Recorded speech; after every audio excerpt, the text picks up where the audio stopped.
All right. Well,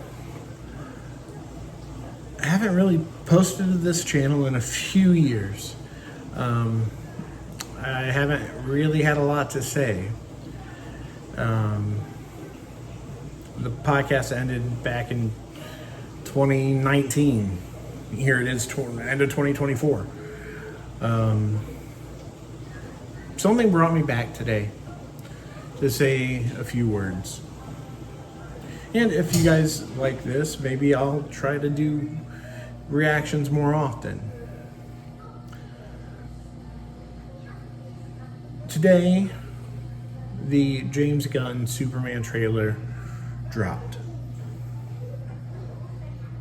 And I wanted to say something because Superman's always been meaningful to me. He's always had this special place in my heart. A character that's always brought me joy and hope and just put a smile on my face. I tried to stay away from social media. It became pretty toxic. I stayed away for quite a few years. Completely disassociated myself. Unplugged. But I did try a few things. I actually have another YouTube channel now that we just started really posting regularly on. But I wanted to say a few things. And again, this is unscripted. I didn't prepare for this. I just wanted to go off the cuff. This morning, that trailer made me cry. That trailer made me smile. That trailer means a lot to me today. And I'm sure it will through the time that movie comes out. And that movie will then mean a lot to me. I grew up watching Superman. My first introduction to him was, of course, like everybody else seems to be, for the most part, especially around my age, was the Christopher Reeves movies. I watched them with my dad growing up. That was my introduction. And then Superman, the animated series in the 90s. But where I really connected to the character was Smallville. I was the perfect age when that came out. I was in middle school. He was a few years older than me in high school. So it just lined up. I think 2001, I would have been in 6th or 7th grade. So I was right there. I felt like Superman could be anybody that I was going to school with. Could be me. It was relatable. And getting to spend 10 years with that version of Superman while I was growing was incredible. From an early age, my dad owned a comic book store. And comic books were always a part of my life. So Superman was always there. Some of the oldest toys I have: Superman, Batman, the Marvel superhero line, the Kenner DC figures. That was what I grew up on. I grew up on back issues of DC and Marvel. And today, the first time in years, I felt the need to voice myself. There's a portion of fans out there that are toxic. And you'll find this in every medium.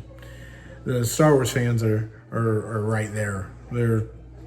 It's tough to be a Star Wars fan these days and really enjoy pretty much anything they're putting out.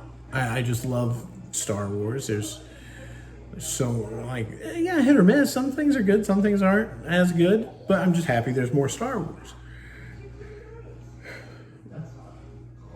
But then again, there's that portion of the fan base who's like, anything outside of the OG Star Wars is trash. They're loud, they're vocal, they're the minority. Anyways, there's that same group well, I'm not going to say they're the same. They might be. There's probably some overlap that say the same about Zack Snyder's DCEU. Now, if you followed this channel, followed the podcast, you know what those movies were for us. I think our Man of Steel episode was 5 hours. I think it's the longest single topic we ever covered because it meant a lot to us. It had this point where we debated, was that Superman? Did it feel like Superman? I liked Henry Cavill, but he never felt like Superman to me. It never hit that hope and optimism. He was never given the chance. I think he was great casting, but he never hit that Superman mark. I think of Superman as this person with, against all odds, won't kill anybody. And I stand by that. And I hate it. Oh, don't get me started on the way they killed Jonathan. I think the way they killed Jonathan Kent was garbage. Absolute garbage. Those are my main two gripes with Man of Steel. If it wasn't for those, maybe the movie would sit a lot higher with me. And again, nothing against Cavill. I think Cavill was great casting. I just wish he would have had something to do. I wish he was brighter. I wish he was more hopeful. I think that's what was missing out of the DCEU. They tried. They definitely tried. Hell, Henry Cavill's Superman's best costume was in the post-credits of Black Adam. It was bright. It was much brighter than what he had previously. And I went nowhere. But I don't think that James Gunn did any disservice by starting over. I don't blame him for starting over. Those movies were so hit or miss. There's a reason that he never got a true sequel, because they just didn't make enough money. That's what it comes down to. It's all a business standpoint. If you're not going to make money, you got to try something different. And James Gunn came into this at a rocky point. Yeah, there'll be people out there that'll post quotes of him saying that The Flash was the best superhero movie ever made. Come on, the dude just took over the head of a studio. He's trying to sell a movie. He's not going to go out and say this movie's a horrendous piece of shit. Like, honestly, he's not going to. And anybody would know that. He's going out there marketing this movie for the position that he just got. He didn't have any involvement in that movie, but he's the head of DC Studios now. What else is he supposed to do? It's just these toxic fans. I think this is a time to come together. We were just presented a Superman that might be the best version of Superman put on film if given the chance. He's living in a live DC universe. We see Guy Gardner, we see Hawkgirl, we see Mr. Terrific, we see Crypto. Oh my goodness. Who the best boy in the world. Man, that hit home. That hit hard. There's a lot of people out there saying, oh, do we need another rehash of Superman? This isn't an origin story. Gunn has said multiple times, we're not getting an origin story. We are getting Superman already established in an already established universe. I'm excited for that. He's not alone. There's other superheroes living in this world. Hell, in the trailer, we see him save people. He didn't save anybody in the first Man of Steel. And something recently with Superman and Lois, we got to see Superman be a dad. That brought a whole other aspect that hit hard with me. I'm recently a father. I got a 2-year-old. If you don't follow me on social media, that's something you'd miss because the podcast ended before then. But Superman's a character for everybody. Yeah, there's the whole truth, justice, and the American way, but he's a superhero for the world. Everybody should be able to come together on getting an accurate version of Superman. No, I get it. Superman means something different for everybody out there. But I can tell you there's very few things, very few trailers that have made me cry. And this Superman trailer was one of them. It hit every note that I needed it to hit. And it gave me hope, which is what Superman's supposed to do. I know there's people out there that detract from my adventures with Superman. That's a delightful show. If you're a Superman fan, why would you hate it? Why would you not like it? Maybe the art style, but the stories are great.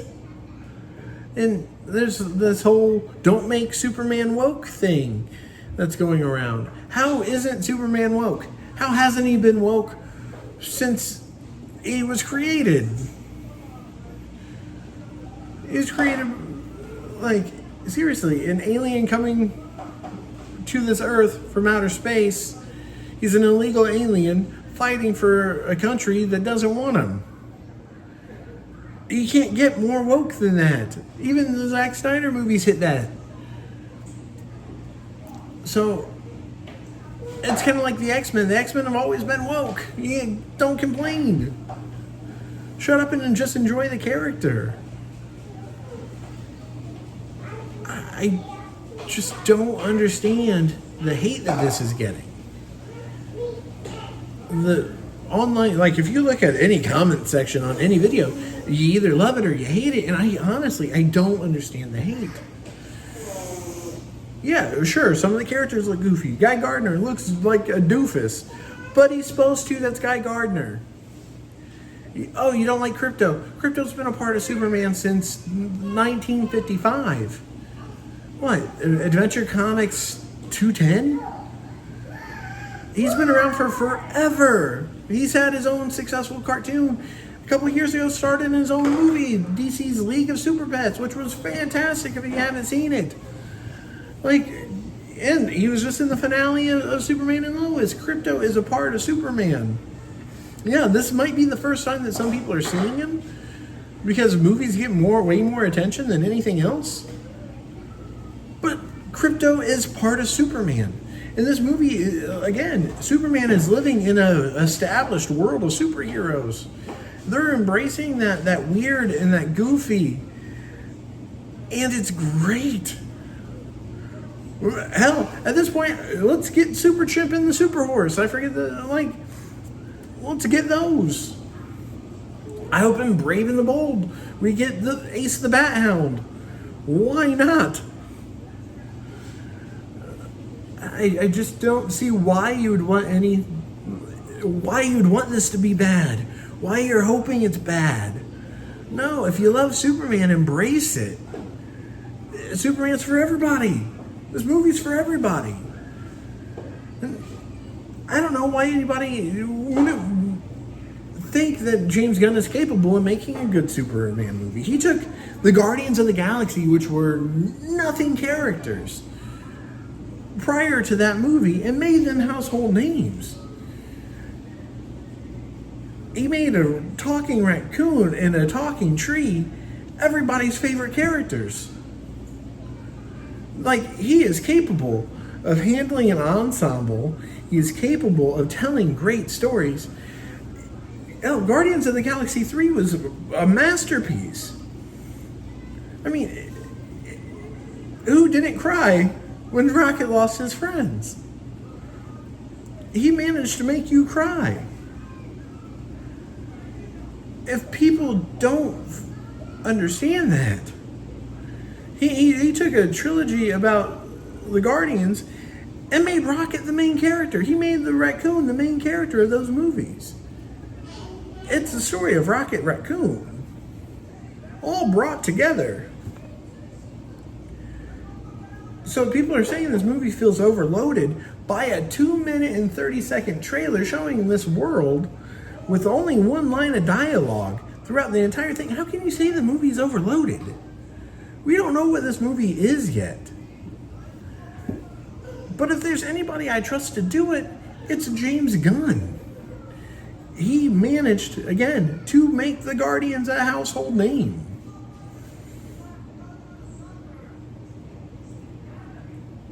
I'm going to watch this trailer probably every day until this movie comes out. And it's a bright future for the DCU.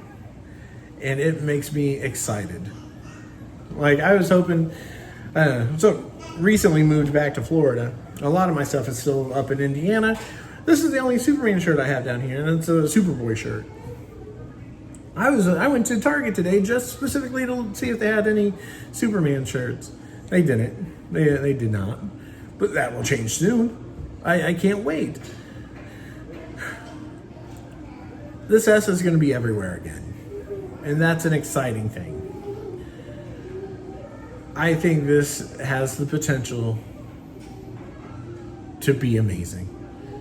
If it's anything like this trailer made me smile. It made me cry. It was everything I wanted in a superhero movie, in a Superman movie. Again, Superman is a symbol of hope. He should be bright. He should be joyous. He doesn't need to be dark and gritty and brooding. That's what Batman's for. And that's part of the contrast between him and Batman. Yeah, they're best friends. They both don't need to be dark and brooding. They need to contrast each other. And I think that's what we'll get. Anyways, this was just me going on a soapbox. Again, unscripted. Completely unscripted. Got the little one running around in the background. If you like this, if you like me, who want more of my opinions, if you've missed Kind of Epic Show, let me know. I'll be more than happy to give you my passionate thoughts whenever I feel like it. Whenever something hits with me that I want to talk about. Maybe I can get a little bit better of a setup. But I'm going to go ahead and sign off here. If you want to check out my other channel, it's Kind of Epic Adventures. Like us on Instagram and YouTube. That'd be greatly appreciated. Over there, that is just me and my family going on. What are you doing, kid? Okay, appreciate it. Thank you. Just going on theme park journeys. Being in Orlando, we have quite a bit of an opportunity. We have our passes to Universal and Disney, so it's just us having a good time and exploring the theme parks and other locations in Central Florida. It's a travel vlog, essentially. But check that out. Anyways, if you want to hear more from me, let me know. I've missed talking about stuff that I like, so take care.